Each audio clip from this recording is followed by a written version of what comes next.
Somewhere along the way, many of us handed the steering wheel of our lives to our thoughts and started calling it responsibility. We wake up and the mind is already talking, reminding us of what went wrong, what could go wrong, what might never happen. And we listen as if every thought deserves authority, but here's the truth we don't hear often enough. The mind is a powerful tool, not a ruler. It was designed to calculate, to imagine, to protect, but not to dominate your spirit. When it takes over, it doesn't lead you forward. It keeps you pacing in circles. Think about it. Just because a thought shows up doesn't mean it's wise. Just because it's loud doesn't mean it's right. The mind will rehearse fear until it feels familiar. And once it feels familiar, we start calling it reality. But awareness, that quiet witness behind the noise, has the ability to step back and say, I see you, but I don't belong to you. That pause right there, that's where control begins. Not by fighting the thought, not by judging it, but by recognizing it as something passing through, not something defining you. Life itself offers a lesson in this. The heart beats without asking permission. Breath comes and goes without instruction. There's an intelligence at work that doesn't need overthinking to function. When you trust that rhythm, the mind can finally rest into its proper role. It becomes an instrument instead of an obstacle, a compass instead of a cage. You stop trying to predict every outcome and start participating in the moment you're actually standing in. And here's the freedom in that. When the mind is no longer the master, fear loses its throne. You don't silence your thoughts. You outgrow their authority. You learn to listen without surrendering, to plan without panicking, to think without drowning in thought. That's not weakness. That's wisdom. That's maturity of the soul. Because the moment you realize you are not your thoughts, you take back the power they were never meant to have. Once you stop letting the mind run the show, something unfamiliar often appears, and that's silence. And for many people, silence feels uncomfortable, even threatening. We've been trained to fill every gap with noise, every pause with distraction, every quiet moment with a screen or a thought. But silence isn't empty. It's not a void, it's a language, and if you stay with it long enough, it starts speaking back. Silence is where the mind loosens its grip, and the deeper intelligence of life steps forward.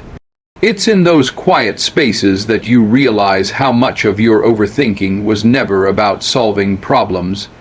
It was about avoiding stillness. Because stillness asks you to sit with yourself without commentary, without defense, without the story you keep rehearsing. And that can feel unsettling at first, but growth often does. Look at nature. The seed breaks open underground in darkness and quiet long before anyone sees a tree.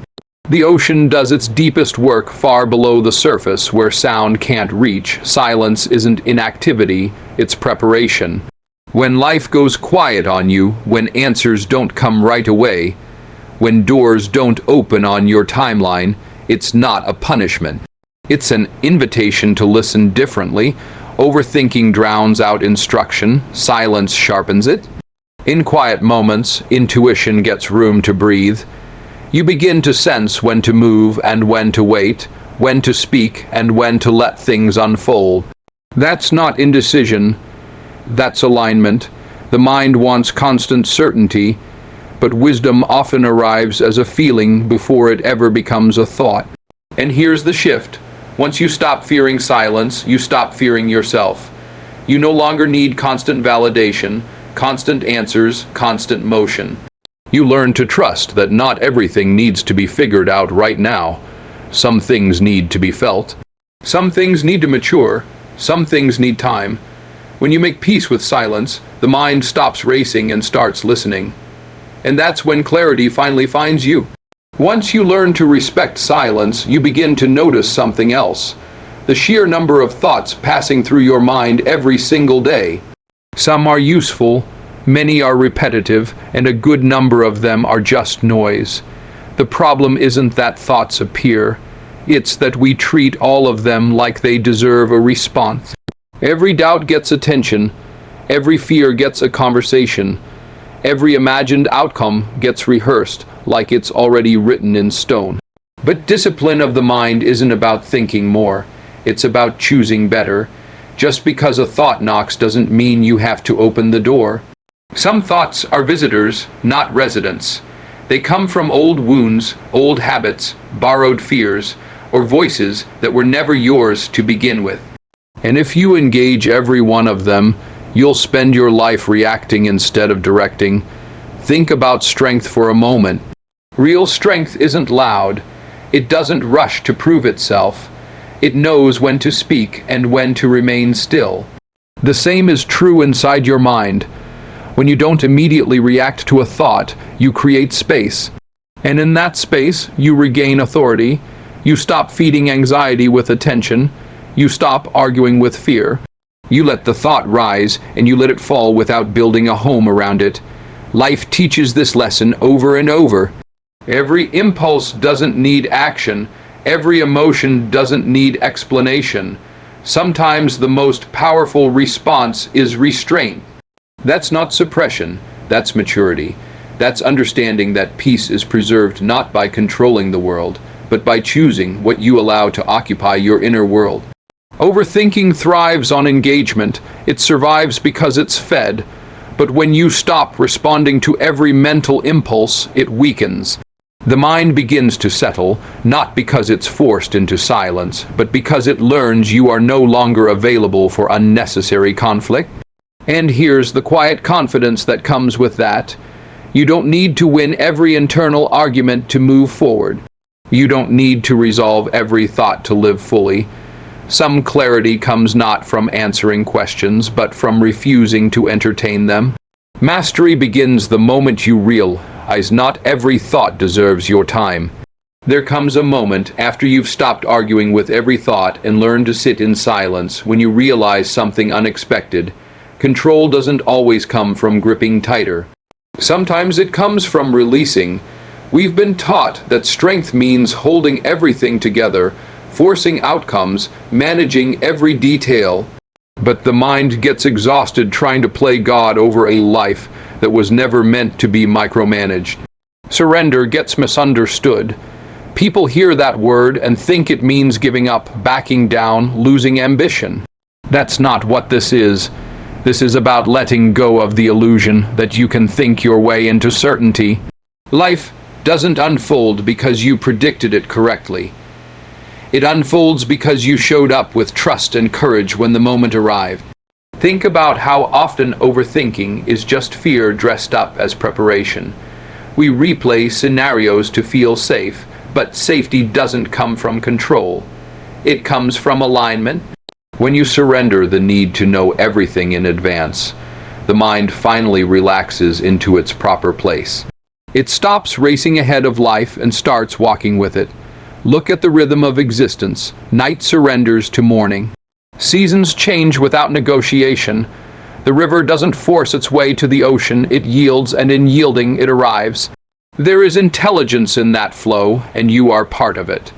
When you stop resisting what is and stop obsessing over what might be, you create space for clarity to enter. Surrender is choosing faith over fear, presence over panic. It's saying, I'll do my part, but I won't carry what isn't mine to hold. You still act. You still prepare. You still pursue excellence, but you release the outcome. And in that release, the mind loosens its grip. Anxiety loses its leverage, and peace becomes possible. This is where real control lives, not in domination, but in trust. Not in force, but in flow. When you surrender what you cannot command, you gain command over what truly matters.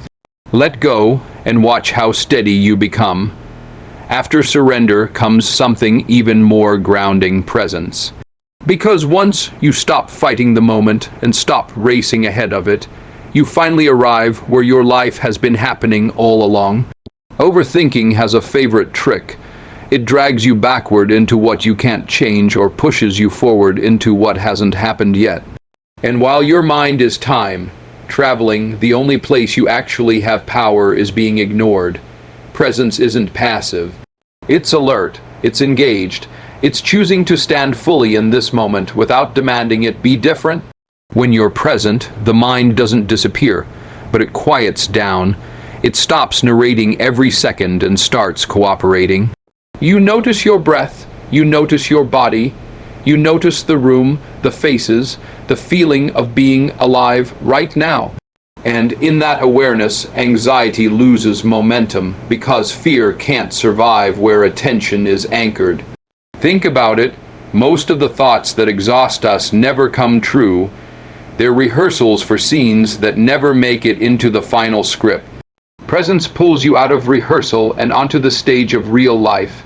And once you're there, you realize you're more capable than you imagined. You don't need to predict the next 10 steps. You only need to take the one in front of you. This is where purpose shows itself, not in grand plans, but in small, intentional actions done fully. When you're present, listening improves, decisions sharpen, gratitude sneaks in quietly, you begin to feel connected again. Not just to yourself, but to something larger moving through you. Life stops feeling like a problem to solve and starts feeling like an experience to participate in. Presence teaches the mind humility. It reminds it that it doesn't need to control time to be effective. It only needs to respond wisely to now, and now is always enough. When you live here, the noise fades, the weight lifts, and you remember this simple truth. Your power has never been in the past or the future. It has always been right here. And once you've learned to be present, to trust silence, to release control, something liberating reveals itself. You are not your thoughts. You never were.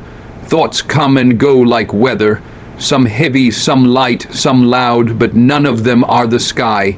The trouble begins when we confuse passing clouds for permanent truth. One thought says you're not enough, another says you're running out of time, another replays an old failure. And suddenly you start introducing yourself as all of it. But step back for a moment. If you can notice a thought, it means it isn't you. You are the one observing it. You are the awareness watching the mind do what minds do. And when you recognize that, a quiet freedom enters the room. You stop wrestling with every idea that crosses your path.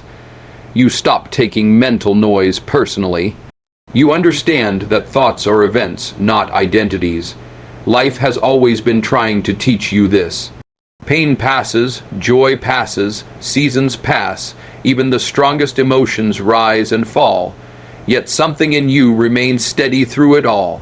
That's who you are, not the fear, not the doubt, not the story you tell yourself on difficult nights. Those are experiences moving through you, not definitions written in stone. Overthinking collapses when this truth lands. Because once you stop identifying with every thought, it loses its grip.